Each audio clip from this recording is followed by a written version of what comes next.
अपनी पीड़ा, जो कार्यकर्ताओं की पीड़ा थी, जो कार्यकर्ताओं का अपमान पिछले 5 सालों में इन्होंने किया है, मैंने अपनी वो पीड़ा कार्यकर्ताओं की बात को अपने फोरम में, पार्टी फोरम में रखी है। पार्टी के जो जागरूक कार्यकर्ता हैं वो पार्टी के अपने नेताओं से मिलने तरस गए और 72 से हम नारा लगाते लगाते 35 में आ गए। बार बार एक्सपेरिमेंट केवल राजनांदगांव में ऐसा क्यों करते हैं?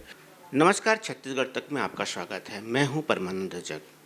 हमारे साथ सुरेंद्र दाऊ जी मौजूद हैं। सुरेंद्र दास वैष्णव पूर्व जिला पंचायत के उपाध्यक्ष रहे हैं, कांग्रेस के वरिष्ठ नेता हैं।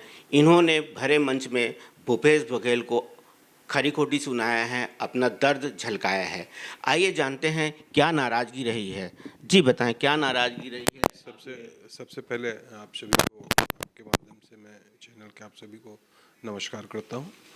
और जहां तक रही बात कल के उसकी तो बातों की, तो मैं कल कांग्रेस के कार्यकर्ता का सम्मेलन ग्राम कुटेरी में था और वहां मैं एक कार्यकर्ता की हैसियत से हम सबको बुलाया गया था। हम सब लोग वहां उपस्थित थे।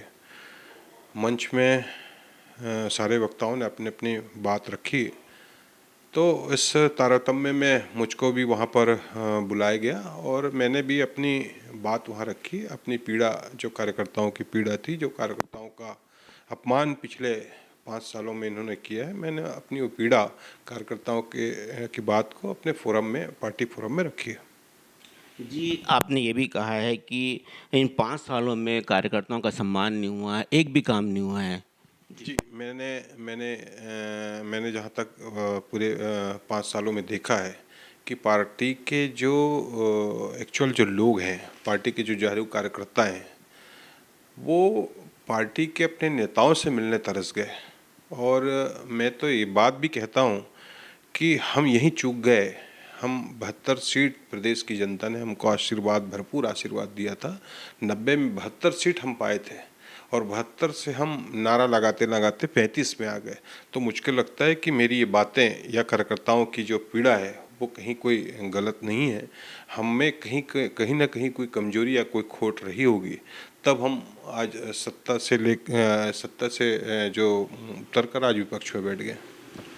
जी, बाहरी प्रत्याशी का आपने सवाल उठाया है। आपने कहा है कि अगर आगामी जनपद चुनाव है तो वहाँ भी उसे बाहरी प्रत्याशी दे दें तो हम उनका स्वागत करेंगे। क्या है बताएं? देखिए, ये तो लोकसभा चुनाव है। लोकसभा चुनाव में बड़े फिगर जो आकर चुनाव लड़ते हैं, लेकिन मेरी शुरू से मांग ये रही कि इतना बड़ा राजनांदगांव जिला है और राजनांदगांव जिले में हमने 5 सीटें, 8 में 5 सीट कांग्रेस पार्टी ने जीता है।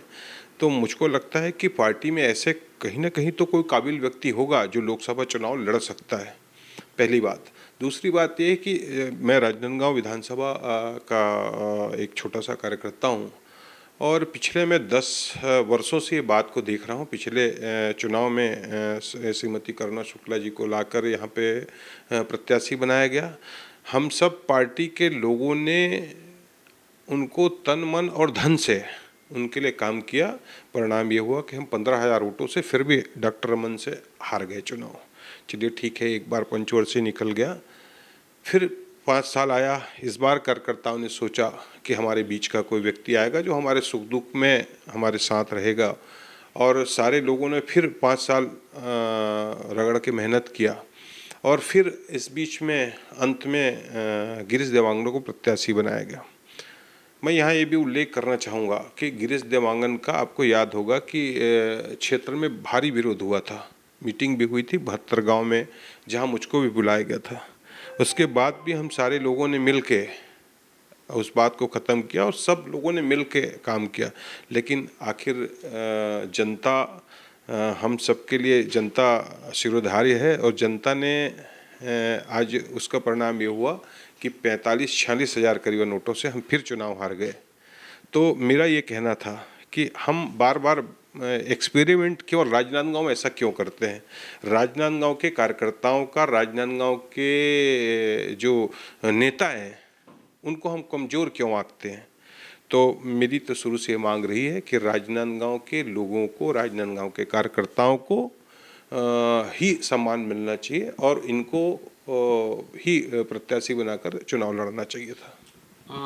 लोकसभा की बात करें, लोकसभा में इस बार भी भूपेश बघेल को प्रत्याशी बनाया है कांग्रेस ने, वो भी बाहरी प्रत्याशी हैं, क्या कहेंगे? नहीं, मैं पहले ही कहा, बाहरी लोकसभा चुनाव बड़ा होता है और वो बहुत दूर के नहीं है, दूर लोकसभा के, लेकिन दबी जुबान पे लोग ये बात कहते हैं। जैसे मैं कह रहा हूँ, राजनांदगांव इतना बड़ा जिला है, 8 विधानसभा का जिला है, कोई तो ऐसा नेता होगा जो लोकसभा चुनाव लड़ सकता था। और मैं कहता हूँ पार्टी का हर एक कार्यकर्ता, छोटा से छोटा कार्यकर्ता और बड़े से बड़े चुनाव लड़ने का मादा रखता हो। अगर नेता ही हमको कमज़ोर आंकने लगे तो कार्यकर्ता कैसे वो चुनाव लड़ पाएंगे, जीत पाएंगे। जी, आप भी दाऊ हैं, भूपेश बघेल को भी दाऊ कहा जाता है। क्या आपका हृदय परिवर्तन, क्या बोलना चाहेंगे? नहीं, ये बातें गलत है, मनगढ़ंत है। मैं जब से मैंने होश संभाला है कांग्रेस पार्टी के कर्मठ कार्यकर्ता के रूप में और बढ़ चढ़ के हिस्सा लिए। आप लोग इस बात को जानते हैं कि जब सारे लोग जब घर में सोए रहते थे, मैं यहाँ से वहाँ तक गर्मी में पार्टी के किसी भी कार्यकर्ता का, चाहे वो मानपुर हो, मोहला हो, औंधी हो, कहीं भी बुलावा आता था, कार्यकर्ता को कहीं कोई तकलीफ होती थी, मैं जाके उनके लिए साथ में उनके सुख दुख में खड़ा रहता था। और लोगों की मनगढ़ंत कहानियाँ हैं कि इधर और इधर परिवर्तन, ये सारी बातें मनगढ़ंत हैं। मैं एक पार्टी का छोटा सा कार्यकर्ता हूँ और मैं कार्यकर्ता की हैसियत से पार्टी में काम करना चाहता हूँ। आपने मंच से कहा है कि अगर आप मेरी बात बुरी लगी होगी तो आप मुझे निष्कासित कर दीजिए, ऐसा करके। और निष्कासन की भी बात उठ रही है, क्या कहेंगे? देखिए, फिर एक बात कह रहा हूँ, पार्टी में कार्यकर्ता अगर कहीं कोई तकलीफ में है, बात कहाँ रखे। सबसे बड़ा सवाल मेरा और आपके माध्यम से, और ये बात उनसे नेताओं से पूछ रहा हूँ कि पार्टी के कार्यकर्ताओं को अगर कोई पीड़ा है तो वह अपनी बात कहाँ रखे। 5 साल में हम जब सत्ता में थे, तब 5 साल में ऐसा एक भी अवसर नहीं आया कि कार्यकर्ताओं से पूछा जाए कि किसी को कोई दिक्कत तकलीफ है क्या। पार्टी के कार्यकर्ता तरस गए अपने नेताओं से मिलने को, तरस गए अपने नेताओं को देखने के लिए।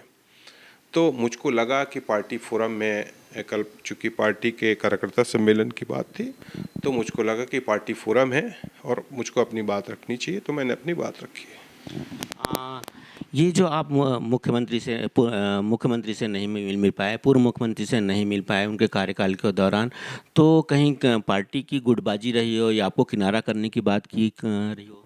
नहीं, हो सकता है। यही मैं तो ये फिर ये दावे से कह रहा हूँ, यही है जो कांग्रेस को कमज़ोर करती है। हम गुटबाजी में उलझ जाते हैं और ये तेरा और ये मेरा करके उलझ जाते हैं। हमको पार्टी के हर एक कार्यकर्ता को साथ में लेकर चलने की आवश्यकता है, तभी कांग्रेस की जो उद्देश्य है, कांग्रेस की जो लक्ष्य है, हम उसको तभी प्राप्त कर पाएंगे जब हम सारे कार्यकर्ताओं को एक साथ लेकर चलेंगे। और 5 साल में कार्यकर्ताओं की उपेक्षा करने का मतलब यही है कि कुछ एक लोगों को लेकर चलने के पीछे की वजह यह है कि हम आज सत्ता से बेदखल हो गए। जी, आपने भूपेश बघेल को ये भी सवाल पूछा कि क्या मैं सिर्फ दरी उठाने वाला बन जाऊंगा क्या? नहीं, मैंने मैंने अपनी बात नहीं कही है।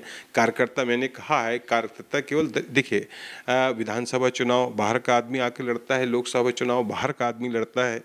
तो अब जिला और जनपद बचा है, हो सकता है जिला और जनपद में भी इनकी कोई प्लानिंग हो कि हाँ, तो आप आज क्लियर कर देंगे तो हमारा काम अगर झंडा ही उठाना है, हमारा काम केवल दरी कार्यकर्ताओं, हमारे से मतलब कार्यकर्ताओं का काम अगर दरी और झंडा ही उठाना है, तो आज स्पष्ट कर दे कार्यकर्ता और झंडा और दरी में ही खुश हैं। हम आपके लिए फिर भी काम करते रहेंगे, मैं नहीं कहा। जी, अब आखिरी सवाल मैं पूछता हूँ कि पूर्व मुख्यमंत्री भूपेश बघेल यहाँ से चुनाव लड़ रहे हैं, कितने मतों से जीत दर्ज करेंगे और कितना आप लोग उनका सहयोग करेंगे, किस तरह काम करेंगे उनके लिए? मैं तो पार्टी के कार्यकर्ता की हैसियत से, एक निष्ठावान पार्टी के आदमी की हैसियत से मैं उनसे कहूँगा कि वो पार्टी अधिक से अधिक वोटों के अंतर से जीते।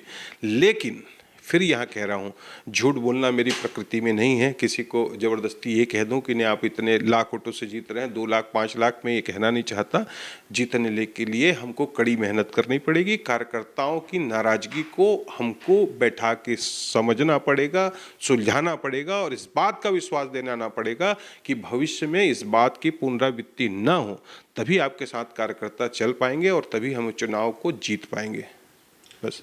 जी, आपने हमसे बात की उसके लिए धन्यवाद। धन्यवाद, आप सभी का धन्यवाद। तो आप थे सुरेंद्र दास वैष्णव जी, जिन्होंने कहा कि पार्टी जुल मिलकर चुनाव लड़ेगी तभी हम जीत पाएंगे, गुटबाजी से चुनाव नहीं जीत पाएंगे।